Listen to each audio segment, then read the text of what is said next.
विधानसभेच्या निवडणुका पार पडल्यानंतर अमरावती जिल्ह्यामध्ये पहिल्यांदा खासदार अरविंद सावंत यांच्या मार्गदर्शनाखाली अमरावतीचा सांस्कृतिक भवन येथे निर्धार मेळाव्याचे आयोजन करण्यात आले।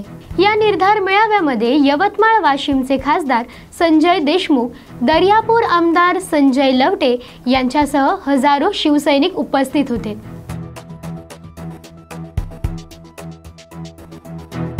केडीएमसी क्षेत्रात दोन मोठी महापालिकेची हॉस्पिटल आहेत। या हॉस्पिटलची परिस्थिती जगजाहीर आहे। डोंबिवलीतील शास्त्रीनगर हॉस्पिटलमध्ये गरोदर महिलेचा मृत्यू प्रकरणी 2 डॉक्टरांच्या विरोधात गुन्हा दाखल झालाय। तरीही या हॉस्पिटलमधील डॉक्टर काही सुधारायचं नाव घेत नाहीत। मनसेच्या पाहणी दरम्यान एक अशी धक्कादायक माहिती समोर आली आहे की हॉस्पिटलमधील प्रेझेंटी मास्टरवर एका डॉक्टरांची 20 एप्रिल पर्यंतची हजर असल्याची सही आधीच करण्यात आली आहे। MBBS असलेल्या या डॉक्टरचे नाव राजरतन असे असून ही बाब गंभीर आहे। संबंधित डॉक्टरांवर कारवाई केली जाईल असे केडीएमसी उपायुक्तांचे स्पष्टीकरण आहे। सदरचे जे वैद्यकीय अधिकारी आहेत ते आउटसोर्स एजन्सीद्वारे महापालिकेनं उपलब्ध करून घेतलेले असून संबंधित डॉक्टरांना कारणे दाखवा नोटीस बजावण्याबाबत वैद्यकीय आरोग्य अधिकारी यांना सूचना केलेल्या आहेत। सदर डॉक्टरांचा खुलासा प्राप्त होतात सदर प्रकरणाच्या अनुषंगाने योग्य ती चौकशी करून उचित कार्यवाही महापालिकेकडून करण्यात येईल। डॉक्टर कोण आहेत, कसे डॉक्टर आहेत आणि नेमणूक कोण आहे? सदर वैद्यकीय अधिकारी हे यांचं नाव डॉक्टर राजरतन असून ते MBBS त्यांचं शैक्षणिक पात्रता आहे आणि ते वैद्यकीय अधिकारी म्हणून काम पाहतात। नागपूरच्या अंबाझरी पोलीस स्टेशनच्या हद्दीतील शोषा रेस्टॉरंटचे मालक अविनाश भुसारी या 28 वर्षीय तरुणावर 4 हल्लेखोरांनी गोळीबार केलाय। रात्री 1:30च्या दरम्यान घडलेल्या या घटनेत अविनाश भुसारी याचा मृत्यू झालाय। अविनाश भुसारी हे आपल्या रेस्टॉरंटमध्ये बसले असता 2 मॉपेडवर आलेल्या 4 जणांनी भुसारी यांच्यावर 6 वेळा गोळीबार केलाय। या प्रकरणी आरोपींचा शोध घेतला जात असून जुन्या वैमनस्यातून हा मर्डर झाल्याची पोलिसांना संशय आहे। त्या दिशेने पोलिसांचा तपास सुरू आहे।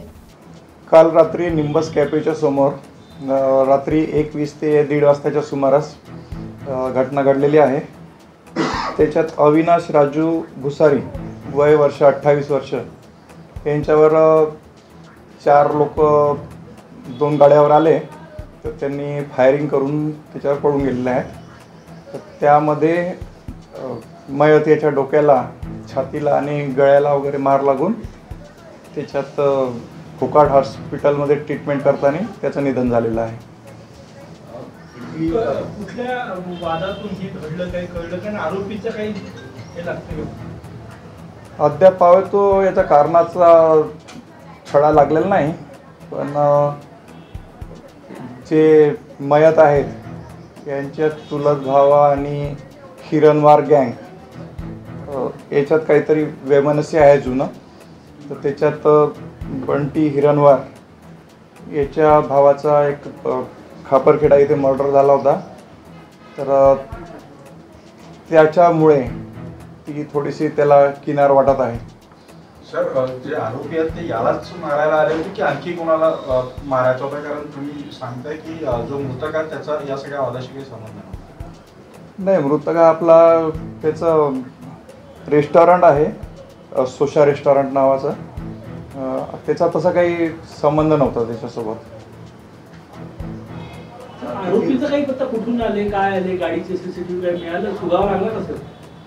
त्याचा तपास चालू आहे। आता DB टीम वगैरे आपली शोध घेण्याकामी अधिकारी आणि 2 DB टीम आपण हद्दीत रवाना केलेल्या आहेत। तर ते तपास करणं चालू आहे। किती राऊंड फायर करण्यात आले होते? म्हणजे घटनास्थळावर आपल्याला किती एंट्री शेल्स मिळाले? आपल्याला 6 पुंगळ्या मिळालेल्या आहेत तिथे घटनास्थळावर। तरुण मुले हल्ली मोठ्या प्रमाणात व्यसनाच्या आहारी जातात आणि त्यातून गुन्हेगारी वाढते।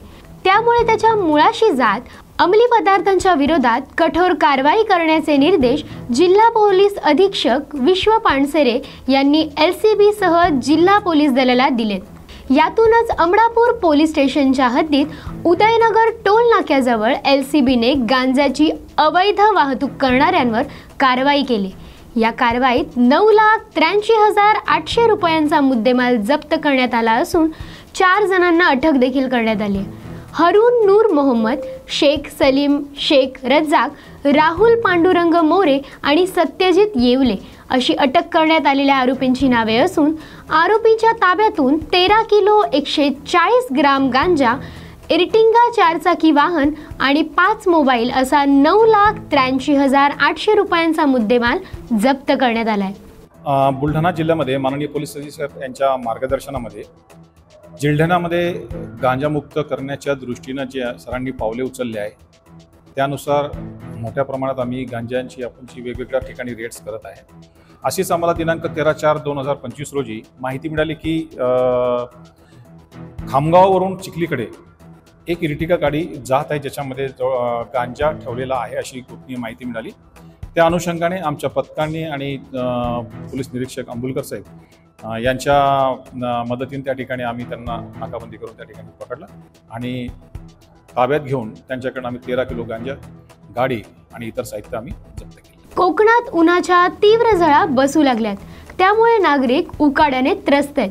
या कडक उन्हाळ्यात प्राणी, पक्षी, मोकाट, जनावरं यांना देखील पाणी मिळत नाहीये, कारण अनेक ठिकाणचे नाले, नदीपात्रे कोरडी पडले. त्यामुळे लांजामध्ये मूग जनावरांसाठी पिण्याचे पाणी ठेवण्याचा उपक्रम शिवगंध प्रतिष्ठानच्या वतीने राबवला जातोय. लांजा शहरात सिमेंट आणि प्लास्टिकची भांडी पाण्याने भरून ठेवली जातात, तर डोंगराळ भागात खड्डे पाडून त्यात पाणी भरून ठेवण्याचे काम या प्रतिष्ठानचे युवक करतात. आठवड्यातील 2 दिवस पाणी भरून ठेवले जाते. मी सुमित गुरव. आम्ही शिवगंध प्रतिष्ठान लांजाच्या वतीनं याही वर्षी प्रतिवर्षाप्रमाणे आपण जंगलातील पशुपक्ष्यांसाठी पाण्याची सोय तयार केलेली आहे. आपण बघतोय की सध्या कडक उन्हाळा चालू झालेला आहे. एप्रिल महिना चालू आहे, येता पुढच्या मे महिना असणार आहे आणि जंगलामध्ये आपल्या कोकणामध्ये विशेषतः पशुपक्ष्यांसाठी खूप पाण्याची गैरसोय निर्माण होते. आपण आता सध्या बघतोय की बिबटे असतील, गवारेडे असतील, हे सध्या लोकवस्तीकडे यायला लागलेले आणि याचं मुख्य कारण आपल्या सर्वांना वाटतं की ते खाण्याच्या शोधामध्ये येतात. तर खाण्याच्या शोधाबरोबर ते पाण्याच्या शोधामध्ये देखील आपल्या लोकवस्तीकडे वळायला लागले. याच्याकडे सर्वांचं दुर्लक्ष होतं आहे आणि तेच कुठंतरी आपण त्या पाण्याची जी गैरसोय जंगलामध्ये निर्माण होते ती थोडी कमी करण्यासाठी आमच्या शिवगंध प्रतिष्ठान लांजाच्या वतीनं आपण असे खड्डे तयार करतोय ज्याच्यामध्ये प्लास्टिकचा कागद टाकून आपण त्यामध्ये पाणी साठवून त्यांच्यासाठी पाण्याची सोय उपलब्ध करून देतोय. तर मित्रांनो, या व्हिडिओच्या माध्यमातून मी तुम्हाला देखील आवाहन करेन की तुम्ही तुमच्या आजूबाजूच्या परिसरामध्ये, तुमच्या आजूबाजूच्या जंगलामध्ये पशुपक्ष्यांसाठी नक्की पाण्याची सोय निर्माण करा. आणि हे जो काही वन्य प्राणी आणि माणसातला जो संघर्ष दिवसेंदिवस खाण्याच्या आणि पाण्याच्या गैरसोयीमुळे वाढत चालला आहे, तर माझी या व्हिडिओच्या माध्यमातून वनविभागाला देखील विनंती आहे की तुम्ही याकडे लक्ष देऊन फॉरेस्टमध्ये आणि तुमच्या आजूबाजूच्या भागामध्ये वन्य प्राण्यांसाठी नक्की पाण्याची सोय निर्माण करा. नवी मुंबई पोलीस आयुक्तालयाकडून पोलीस पाल्यांसाठी आगरी कोळी भवन येथे पोलीस कल्याण रोजगार मेळाव्याचे आयोजन करण्यात आले. पोलीस कल्याण रोजगार मेळाव्याचे उद्घाटन गृहराज्यमंत्री योगेश कदम यांच्या हस्ते पार पडले. या रोजगार मेळाव्यात विविध क्षेत्रातील 100 पेक्षा अधिक कंपन्यांनी उपस्थिती दर्शवली होती. तर 2600 पोलीस पाल्यांनी या रोजगार मेळाव्यात सहभाग नोंदवलाय. या रोजगार मेळाव्यात अनेक पोलीस पाल्यांना तात्काळ नोकरीचे प्रमाणपत्र देखील देण्यात आले असून या स्तुत्य उपक्रमाचे गृहराज्यमंत्री योगेश कदम यांनी कौतुक देखील केले. नाही, सर्वप्रथम महाराष्ट्र राज्याचे मुख्यमंत्री सन्माननीय देवेंद्र फडणवीस साहेबांच्या नेतृत्वाखाली आज गृहविभाग काम करत असताना नवी मुंबई पोलीस आयुक्तालयांनी अतिशय महत्त्वाचा इनिशिएटिव्ह इथे घेतला आहे. मिलिंदजी आणि त्यांच्या सर्व टीमचं मी मनापासून अभिनंदन करतो. ह्याकरता जॉब फेअर हे पोलीस पाल्यांकरता, शेवटी पोलीस कर्मचारी प्रचंड अडचणींना सामोरे जाऊन त्यांच्या मुलांचे शिक्षण पूर्ण करायचा प्रयत्न करत असतात.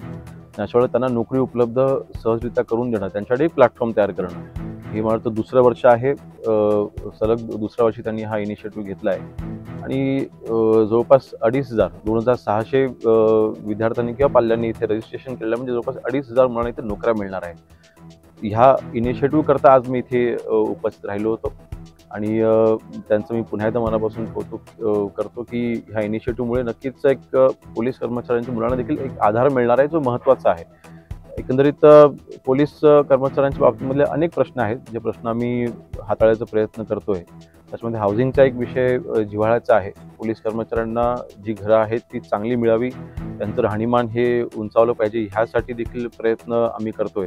त्याच्यामध्ये पोलीस इमारतींचं बांधकाम करणं, त्याला दुरुस्तीला फंड देणं, ह्यासाठीचे प्रयत्न करत असताना त्यांचे लोन्स अप्रुव्हल करणं. जर का आम्ही घर प्रोव्हाइड करू शकत नसू तर किमान त्यांनी जे लोनवरनं जे घर घ्यायचा प्रयत्न करतायत त्याला कमी इंटरेस्ट रेटमध्ये किंवा त्याच्यामध्ये काही सबसिडाईज करून किंवा त्याच्यामध्ये काही आपले इनिशिएटिव्ह घेऊन त्यांना काही त्याच्यामध्ये मदत करता येईल किंवा ती प्रोसेस जी आहे ती सोपी करता येईल, असे आमचे प्रयत्न आहेत. एकंदरीत पोलीस हाऊसिंगच्या बाबतीमध्ये माननीय मुख्यमंत्री साहेब आणि उपमुख्यमंत्री एकनाथ शिंदे साहेब अग्रेसिव्ह आहेत, प्रयत्नशील आहेत आणि हाऊसिंगच्या बाबतीमध्ये आमची भूमिका स्पष्ट आहे की आमच्या पोलीस कर्मचाऱ्यांना चांगली घरं मिळाली पाहिजे.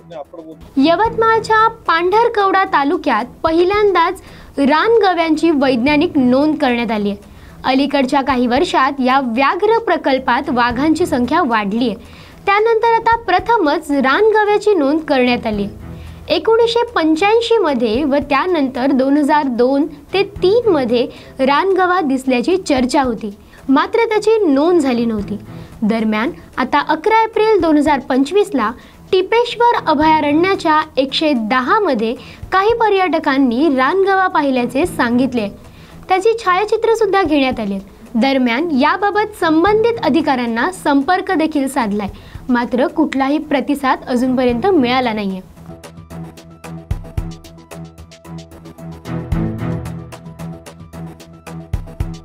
पुसद शहरात डॉक्टर बाबासाहेब आंबेडकर मिरवणूक सुरू असताना देशी कट्टा घेऊन फिरणाऱ्या एका युवकास पुसद DYSPच्या RCP पथकाने अटक केली आहे. पुसद येथील ASP हर्षवर्धन BJ यांना गोपनीय माहिती मिळाली की शेख सलीम शेख इस्माईल पुसद येथील ASP हर्षवर्धन BJ यांना गोपनीय माहिती मिळाली की शेख सलीम शेख इस्माईल हा युवक देशी कट्टा घेऊन शहरातील न्यायालय परिसरामध्ये फिरत आहे. त्यावरून RSP पथकास घटनास्थळी पाचारण करण्यात आले. सदर युवकाची अंगझडती घेतली असता त्याच्याजवळून एक गावठी कट्टा व 2 काडसूतं आढळून आली. त्याला ताब्यात घेत शस्त्र कायद्याअंतर्गत गुन्हा दाखल करण्यात देखील आलाय. पुढील तपास पोलीस करत आहेत.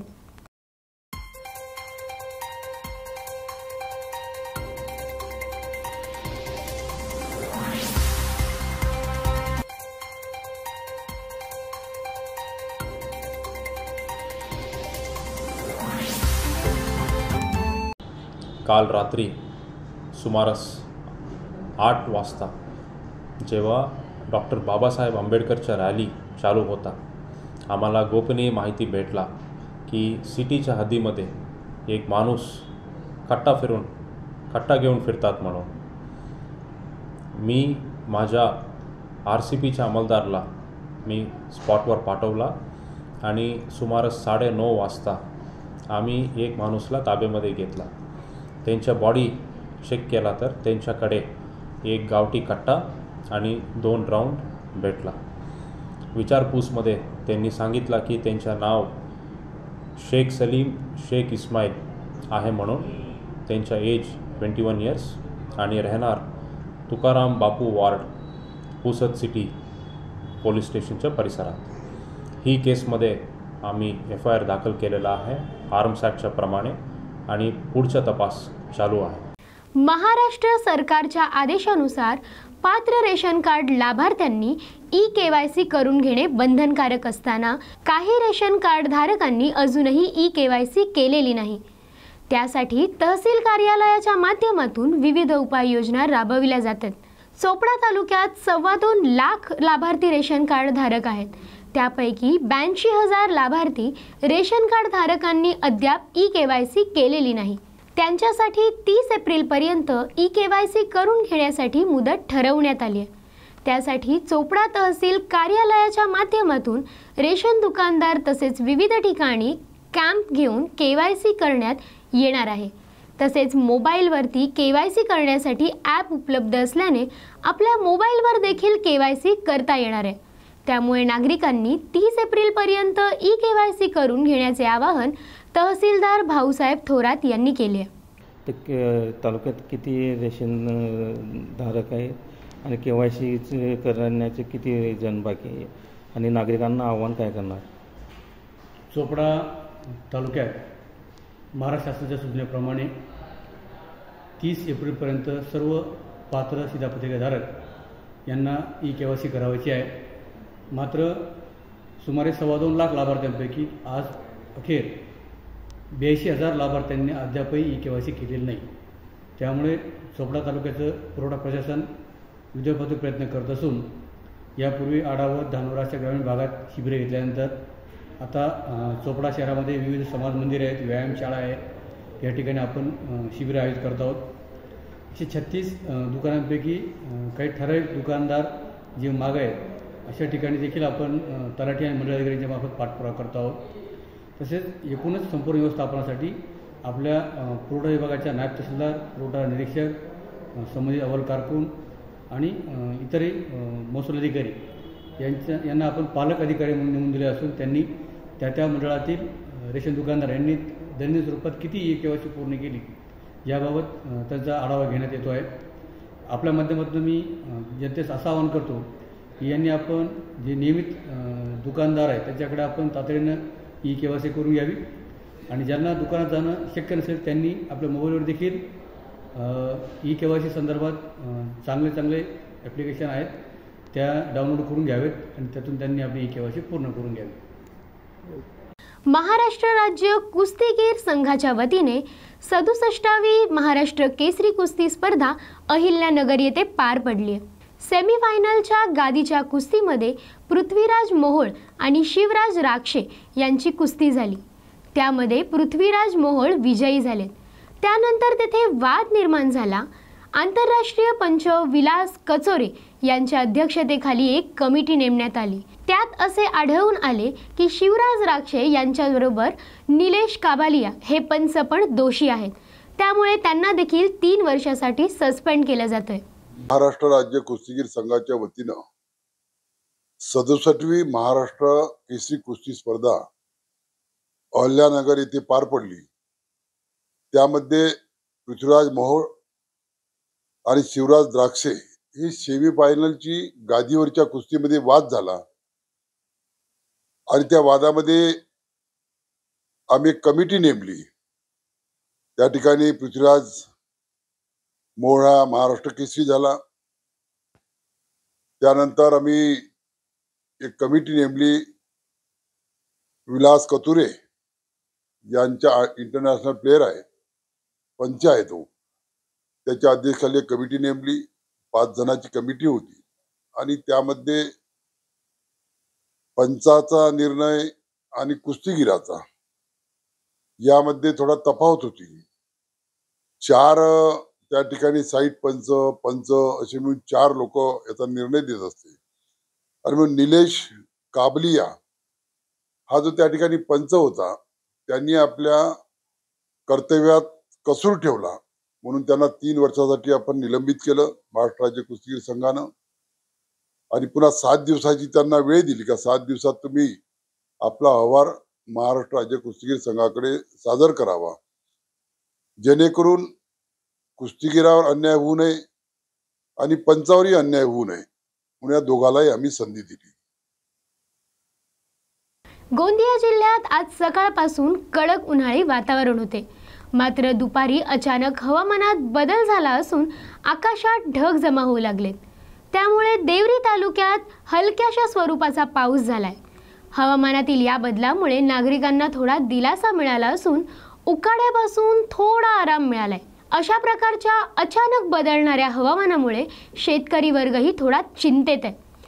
पावसाचा हा हलकासा स्पर्श काही भागांपुरताच मर्यादित राहिला असला तरी पुढील हवामानाच्या स्थितीकडे सर्वांचं लक्ष लागून राहिलंय.